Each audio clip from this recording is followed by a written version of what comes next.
This is the Ethanol Report, the industry podcast from the Renewable Fuels Association since 2008. I'm Cindy Zimmerman.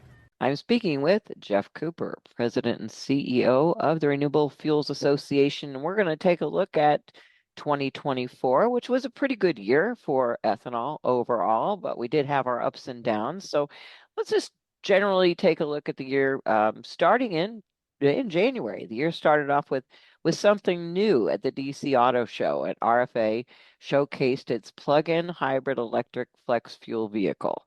It was introduced in 2023. It spent the past year, 2024, traveling around the country and gathering data, proving its performance in cutting emissions. So, Jeff, tell us about how RFA has been able to utilize this hybrid electric flex fuel vehicle as an educational tool.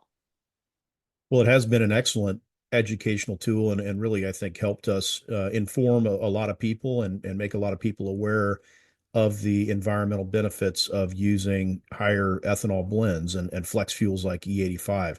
Unfortunately, we've seen over the past few years policymakers, whether that's in California at the state level or at EPA or many in Congress, buying into this idea that the best way or the only way to reduce greenhouse gas emissions from light duty transportation is to electrify everything, put everybody in a battery electric vehicle, and that's how we're going to reduce emissions from the transportation sector.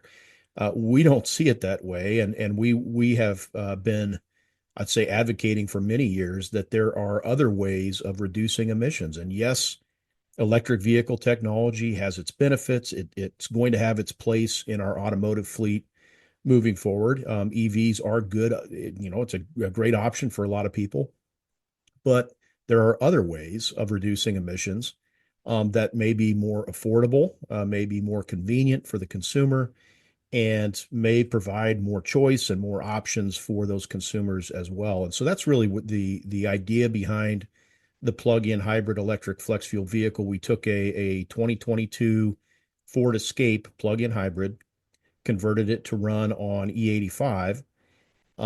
So it's getting part of its energy from a small electric battery, and it's getting the rest of its energy from the E85 in the tank. And so over the past few years, that vehicle has been all over the country. I think we're up to 50, 60,000 miles on that thing now in just a few years. And every mile has been documented in terms of fuel economy, in terms of the cost of the fuel that the vehicle is running on, in terms of the emissions. And so what we have found over a couple of years of experience now and tens of thousands of miles driving is that vehicle, that combination of a plug-in hybrid with flex fuel, E85 flex fuel, can provide superior environmental performance, better, lower emissions, better performance than a all battery electric vehicle operating on certain electric grids, and at a lower cost. Every time this vehicle has pulled up to public charging or private charging, we've been recording what the cost of that charging has been, and broken it down kind of on a cost per mile basis. And so what we found is that this is the best of both worlds. Again, there are benefits with electric vehicle technology, but there are benefits that are being overlooked by policymakers when it comes to using low carbon liquid fuels like ethanol. And obviously the more ethanol we're using, if that's E85 or a very high level, you're going to get even greater benefits. So that's the purpose of the vehicle. It has been a tremendous educational tool for us at places like the DC Auto Show, but also, the Fleet Managers Convention and just, numerous shows and appearances during the course of the year. We have opened a lot of eyes. And what we get over and over again is people asking, oh, this is great. Where can I buy one of these? Who makes a hybrid plug-in flex fuel vehicle? And unfortunately, the answer is nobody. We had to create this ourselves because none of the automakers are embracing this particular approach here in the U.S. Now, you go to Brazil or you go to India, you can find this sort of vehicle. So again, I think it just underscores we need to rethink the way our policy incentives are designed when it comes to encouraging or rewarding or requiring lower emission vehicles in the light duty fleet. So it's been a great project and one we continue to get some mileage out of moving forward. And I'm sure we'll see it on the road in 2025 as well. That's right. In February of 2024, the National Ethanol Conference was held in San Diego, and you had Secretary of Agriculture Tom Vilsack there and presented him with an industry award. And he's been head of USDA for a total of 12 years. So Yeah. we can pretty well be assured he's probably finished his run now at this point. But what would you like to say about Tom Vilsack's service with USDA and really his impact on the ethanol industry?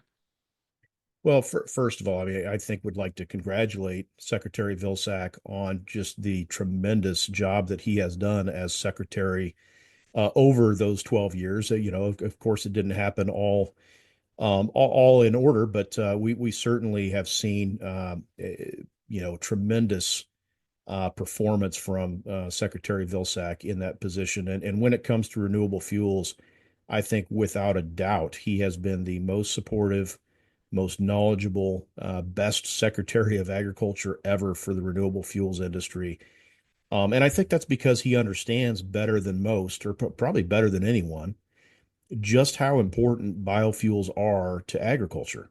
Um, you look back the last 20, 25 years, we've seen the highest levels of farm income. We've seen the most prosperous period in the history of U.S. agriculture.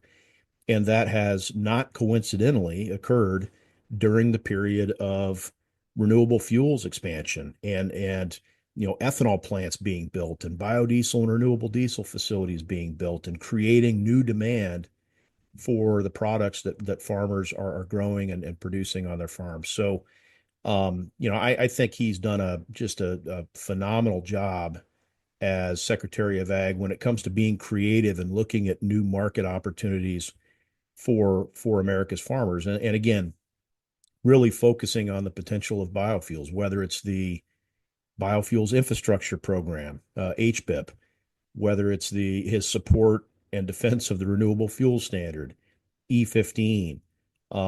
He was instrumental in helping the industry recover from COVID, the downturn in demand during COVID, helping develop export markets, and then of course more recently sustainable aviation fuel, and that's been his top priority, is really helping open the door to that tremendous market opportunity. So we are absolutely going to miss Secretary Vilsack. The industry would not be what it is today without his leadership, without his vision, and we wish him well in his future endeavors, and certainly hope to stay in touch. Well, that is for sure. We'll definitely miss him. Well, the entire year probably has been dominated by E15. And it started back at the beginning of the year. We had been waiting and waiting for the petition from the 8 Midwest states for year-round E15 to be improved. It finally got approved in February with the cute little caveat that not until next year. And that resulted in another waiver for summertime use. So really, to say E15's been on a roller coaster this year is an understatement. So take us through some of the ups and downs of E15 this year, culminating in the so close you could touch it heartbreaker of a loss during the congressional negotiations for the continuing resolution that happened just a few weeks ago. Yeah, it has been another roller coaster ride for E15 this year, and really a continuation of the ride we've been on with E15 over the past several years. And in fact, it's been 13 years since E15 was legally approved by EPA for use in most vehicles on the road. And yet today we still do not have the ability for that fuel to be sold 365 days a year in every state in the country. And it's just mind-boggling to us that this is something that has not yet been resolved, and it certainly has not been for lack of trying on the part of the industry. As you mentioned, we have gone at this about every way possible to try and get this barrier removed and truly open the market and allow retailers and consumers to choose E15. We're not trying to mandate or force E15 on anyone. But it's proven to be a very difficult barrier to remove.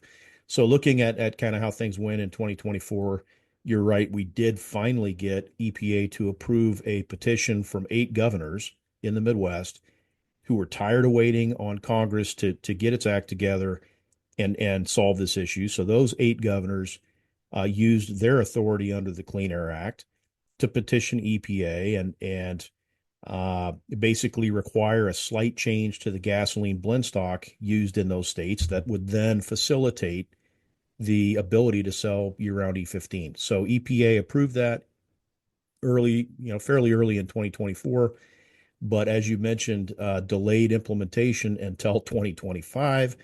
So we still had a situation where retailers were coming up on the summer of 2024 and saying, what the heck, how are we going to continue selling E15 to our customers who want it? And fortunately, we were able to work with the Biden administration and Administrator Regan specifically at EPA to secure additional emergency waivers that allowed those retailers to continue selling E15 through the summer months. That's not the optimal solution, obviously. It's a kind of ad hoc Band-Aid fix, and it comes, it seems like it always comes at the last minute. So if you're a retailer that's not currently offering E15 and you're kind of deciding whether you should put your toe in the water or not, you need more than kind of a last-minute emergency waiver and a last-minute Band-Aid fix. You need long-term certainty. You need to know that you can sell that fuel every day of the year to your consumers. And so that's what we are still seeking. And we did come very close to securing that via legislation during the debate over the continuing resolution right here at the end of the year. The legislation that would permanently solve this issue once and for all was in the continuing resolution package that was initially introduced in the House. And then the wheels fell off, and you had many members of the Republican Party saying, look, we're not going to vote for a CR bill that is loaded up with extras and riders. We want to skinny this thing down to just the basics. The purpose here is just to fund the government into March. And we're going to, scrap everything extra, everything additional in this legislation. So that's what ended up happening. And the final CR bill that passed and was signed by the president, it excised basically all of the extras that were in that initial bill, including year-round E15. So really, the only thing that made it through, the only extra, the only rider, or kind of additional piece of legislation that was attached was a 1-year extension to the Farm Bill, which of course was something that was badly needed. And some additional aid and assistance to farmers who are facing some serious challenges in the countryside. So that was really the only thing extra that ended up in that bill. And so here we are. We're headed into 2025, and we're going to have to keep trying and try again to get that legislation introduced. We know it'll be introduced early in the new Congress, but getting it passed is going to be, another matter. We've always known that the best opportunity for passing something like this is to attach it to a larger bill, attach it to something that has to move. And we were there. We were in the game for a long time, but just before the buzzer sounded, we got taken out. So we'll keep trying, and one way or another, we're going to get this issue solved. What was that week like for you? It was you talk about a roller coaster. It was a certainly a roller coaster of emotions for our staff. This is something we have been working on, as I mentioned, for really 13 years, and trying every single way possible. We had year-round E15 secured for a little bit, and then the courts overturned it. We've had legislation introduced, we've had hearings, but this was the closest we've ever been to crossing the finish line with legislation that would permanently solve this problem and remove it forever. So we were all feeling really good and ecstatic when that initial bill came out. We knew, of course, there was always the potential that things were going to get removed as the legislation moved through the process. And yeah, you go from that high to a pretty low once you see that the language has been removed. So, I guess one of the silver linings, though, that came out of this process is I think it really did galvanize a lot of our supporters in Congress and motivate them to pick this back up in the new Congress and get it done. We're all tired of dealing with this. This is something that there's bipartisan support for fixing this. There's support from the oil industry. There's really nobody that stands in opposition to just fixing this once and for all. So let's get it done. We also, got some new supporters on record. We had, Democrats from the Northeast states saying, yes, this is an issue we need to get resolved. Let's get it done. We had Republicans from the Deep South and places like Texas saying, yes, let's get this done. Let's clear the deck. And those are groups, those are factions that we've not always had great success with when we talk about E15. So hopefully that's all pointing to, even greater chances of success and getting this behind us in 2025. Yeah, 2025 may be the year. I think what struck me most about it is I think it made the point that this could help the farmers. That's And when right. you have the farm problems, the issues that we're having right now with farmers that we had to put $10 billion out there for, this was supposed to help a little bit. And I think a lot of people recognize that and maybe, oh, this is a way we can help farmers maybe without having to put out another $10 billion or so. That's right. So This is a no cost solution. And that was another big frustration for, seeing it get pulled out of the continuing resolution is you had all these House Republicans saying, boy, we got to reduce the cost of this CR bill. This is not meant to be something that expands spending. It's something that is supposed to just extend current levels of spending. And we said, well, wait a minute, E15, would have no impact on the budget. And in fact, longer term, it's going to save taxpayers money. So keep it in the package. But you're right. It really is a solution. And this may not be a popular thing to say, but I think at some point Congress is going to have to get to, solutions where they are opening markets and not opening the checkbook when it comes to helping farmers and agriculture. And farmers want that. Farmers would rather have open markets, expanding markets, demand-driven dynamics, rather than needing assistance from the government to stay afloat. So I do think that message was conveyed. I think it was received, and we know that things are tough in farm country, and this is a way to help lift agriculture up, just as renewable fuels has been doing the last 20 years. So we do feel pretty good about our chances in 2025, but it's going to take some work. well, another thing that would help is sustainable aviation fuel. You mentioned that Yep. with Secretary Vilsack pushing that. The beginning of the year, the focus was on 40B and the GREET model, which was delayed. And since then, it just seems like the emphasis has just mainly been on the 45Z tax credit guidance since that starts like in days.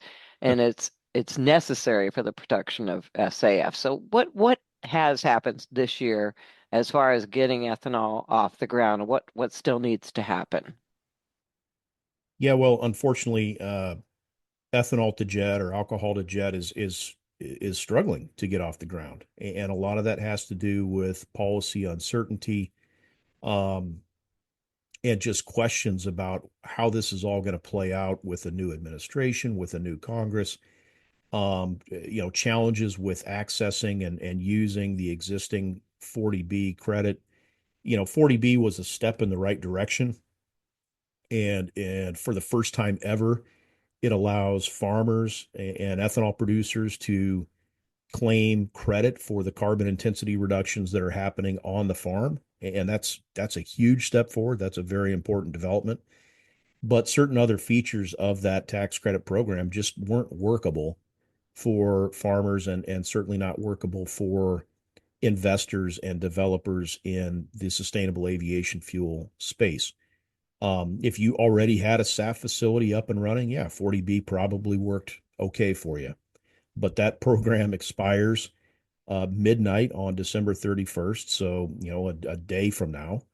And then 45Z is supposed to replace it. And 45Z, of course, is meant to be a technology neutral clean fuel tax credit that's available not just to sustainable aviation fuel, but any low carbon fuel that reduces carbon intensity by a certain threshold. The problem there is we still do not have any sort of guidance from the Treasury on how 45Z is going to work in practice. We don't have the modeling tools that are going to be used to determine the values for 45Z. We don't have the guidance on how climate smart ag practices are going to factor into this. We don't have any guidance or direction from the Treasury on, the emissions rate tables and kind of the real details of how this is going to work. And here we are 2 days away from the 2025 tax year starting, and producers, supposedly are supposed to be eligible for this tax credit. Many of them haven't even heard back from the Treasury on whether their registration's been approved. So we've got a real mess on our hands when it comes to the 40B to 45Z transition.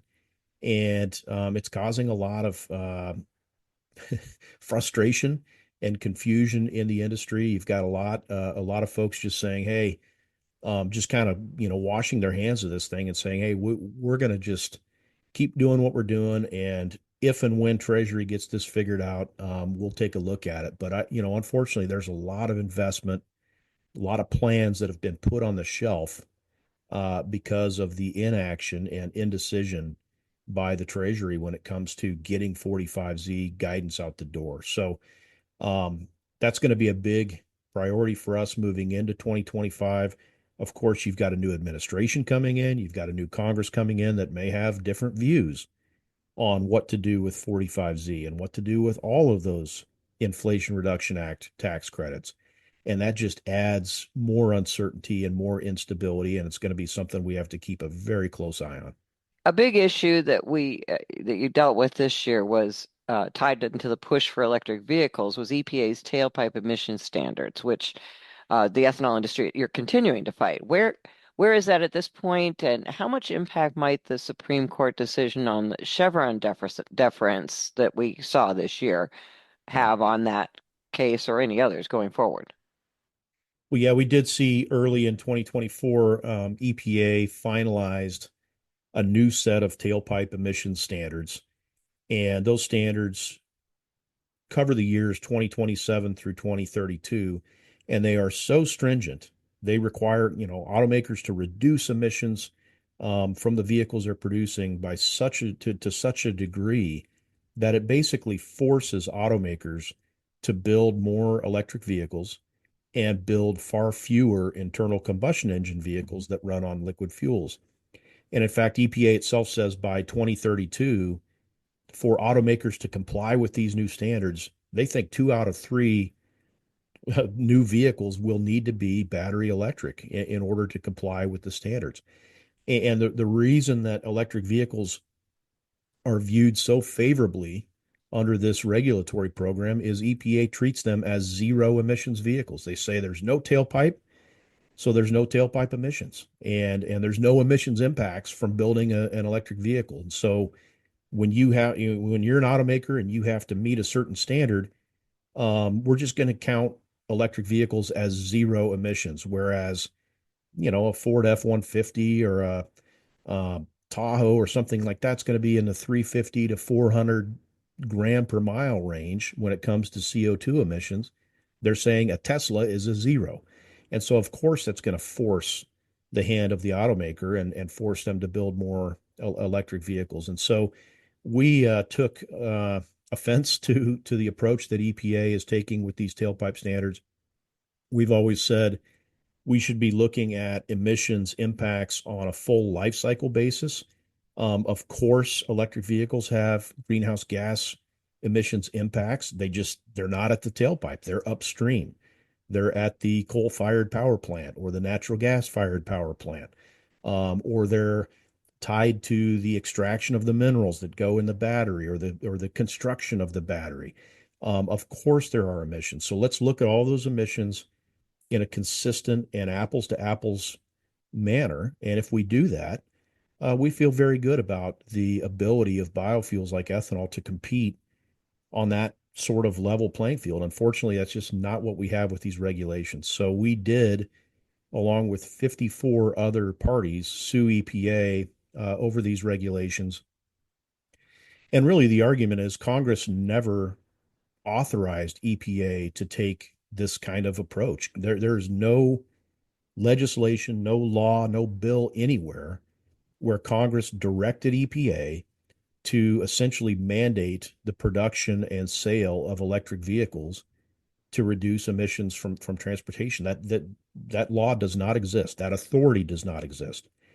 And so, to your point, in the wake of the Supreme Court's decision on Chevron deference, where the Supreme Court said, look, we don't think that Congress should be giving as much deference to agencies as we've seen in recent years. And in fact, if there's no clear authority or direction from Congress, these agencies like EPA do not have the authority to just kind of fill in the blanks based on their own views of the world. So we do think this regulation is vulnerable. And it's going to be interesting to see how things go in 2025. It's in the DC circuit to start out with. And depending on what happens there, we could see this escalate to the Supreme Court. But, bottom line is, again, if the goal of these standards is to reduce emissions, we share that goal. We should be reducing greenhouse gas emissions from transportation. But let's be fair in how we assess the emissions impacts of different vehicles and different fuels. And this regulation certainly doesn't do that. Seems like a perfect case for the Chevron deference. It's exactly what it means. Indeed. But it's perfect for it. Well, speaking of legal issues, RFA has been a little bit in a legal battle over what court has jurisdiction regarding small refinery exemptions for the EPA. This is kind of a technical issue, but legal issue. But tell us what happened in 2024 and why it matters. Well, and I guess I'll start with the big picture. We have been very encouraged by EPA's administration of the RFS program over the past few years. It's the program has been stabilized. It has been providing the sort of certainty that the industry has been asking for and that Congress intended. EPA came out and set 3 years of RFS standards at one time, and had just previously adopted a policy of not undermining those volumes with small refinery exemptions after the fact. And so when they published those volumes, the industry looked at those and said, okay, this is what's going to be required. Let's go out and make the plans and investments to make this happen. Now, unfortunately, there is still a small subset of oil refiners who still, for whatever reason, think they are entitled to small refinery exemptions and think that they should be able to dodge their obligations under the renewable fuel standard. So they have continued to challenge EPA's management of the small refinery exemption program. And, they kind of took a scattershot approach in 2023 and 2024, and they sued EPA because EPA had denied all of these small refinery exemption requests, but they sued EPA in all these different circuit courts, the federal courts at the circuit level. And most of those circuits, in fact, all of those circuits but one, said, hey, this is a federal issue. The RFS is a national program. And if EPA gives out an exemption to a small refinery, that affects the entire national fuel supply. So the only appropriate court for a challenge to this issue is the DC Circuit. And that's right there in the law. The law is very clear that any issues that are national in scope when it comes to Clean Air Act programs, any challenges to those belong in the DC Circuit. So most of the circuit courts deferred, those challenges to the DC Circuit. One did not, the Fifth Circuit, which happens to cover a couple of big refining states. The Fifth Circuit decided, no, we are going to hear this challenge. And not surprisingly, they found in favor of the refiners and said, you know what, we think these refiners were entitled to an exemption. Um, and so we have appealed that Fifth Circuit decision to the Supreme Court on the grounds that the Fifth Circuit never should have heard that case in the first place. It was the improper venue. This is a national program, national impacts, national in scope. And so the Supreme Court agreed to hear that case. We haven't, and that's kind of where we're at today is the Supreme Court has agreed to take it up. And we are very hopeful and confident that the Supreme Court's going to see this the same way we do, which is the only proper court to hear challenges on small refinery exemptions is the DC Circuit. And that's what we're expecting to see as we move into 2025. Well, one big win for ethanol this year has been exports. Have been record high, but we still see Brazil keeping high tariffs on U.S. ethanol. What, taking a look at the export picture overall, what have been some of the best markets for U.S. ethanol this year, and what are your hopes under a new administration for increasing trade opportunities? Well, exports was absolutely one of the bright spots this year, and it's the primary reason that we are going to see record ethanol production in 2024 and very likely record overall demand. We're going to see exports somewhere close to 2 billion gallons, we think, by the time the final data come in. And that would be, quite a bit higher, 15-20% higher than the previous record. So 2024 was a phenomenal year for ethanol exports. The top markets, Canada has been our bread and butter market for many years, but we've seen continued growth into that market in 2024 as they are implementing their own clean fuel standard program. But we've also seen growth in places like India. And even though they technically are not importing fuel ethanol from the U.S., they're importing lots of industrial grade alcohol from the U.S. So that their domestic assets can produce enough fuel grade ethanol to meet their needs. And we keep working with the Indian government to really lift that restriction on fuel ethanol imports. And we're hopeful to see that in 2025. But many other markets are increasing their use of U.S. ethanol as well. We saw tremendous growth in the European Union, United Kingdom. Mexico is increasing its imports. So we've seen growth across the board. Again, it's being driven by the economics. Ethanol is a lower cost fuel in all of those places. It's being driven by the environmental benefits. Many of those countries have their own air quality regulations or renewable fuel requirements, and ethanol is helping to meet those goals. So it's been a huge benefit to the industry this year to see that growth in exports. We do still, as you mentioned, have some important barriers in place. Brazil continues to enforce an 18% tariff on U.S. ethanol, which has effectively shut our product out of that market, while at the same time the door is wide open for them to send their product into the U.S. and benefit from a number of renewable fuel policies here.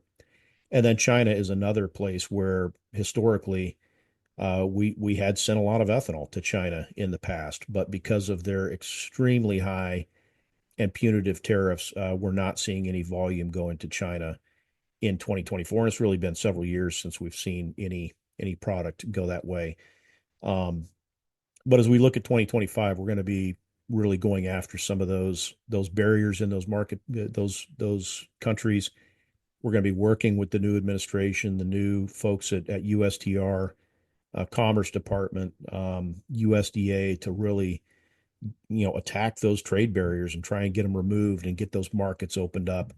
That would be, plan A. Plan B, of course, is if we can't convince countries like Brazil to remove their tariffs, then maybe we should be considering leveling the playing field and putting some reciprocal treatment on products that they're sending us, whether that's sugarcane ethanol, whether that's beef tallow that's being used for renewable diesel. There are ways that we think we can level the playing field with Brazil if they're not willing to sit down and talk about restoring free and fair trade. Well, not only do we have a new administration, but also a new Congress in the new year. So as we look at what's ahead, what are your hopes and dreams for the ethanol industry? What do you hope has been accomplished by this time in 2025? Yeah, well, our priorities and the things we hope to accomplish is number one, securing year-round E15, 365 days a year, all states, no barrier to allowing retailers to sell E15. We think that's possible. We think it's doable in 2025 with legislation.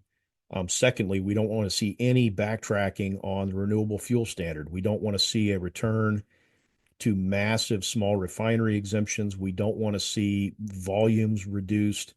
We need to keep pushing forward on the renewable fuel standard.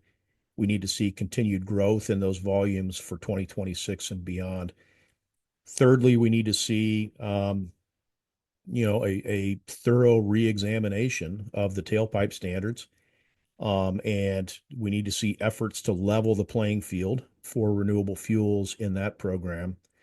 And then, finally, I'd say exports is another area and we just got done talking about it. We really need to keep pushing to open new markets, expand existing markets, and remove barriers that are keeping U.S. ethanol out of certain emerging markets. So those are the things we're going to be very much focused on heading into the new year.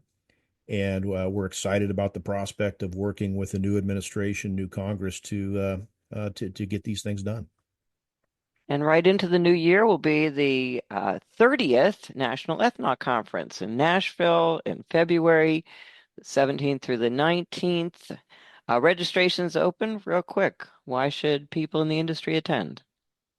Well, people should attend because it's the largest event of the year for the ethanol industry, really for executive level folks to get together and talk about all these issues, talk about all the policy and regulatory issues that affect the industry.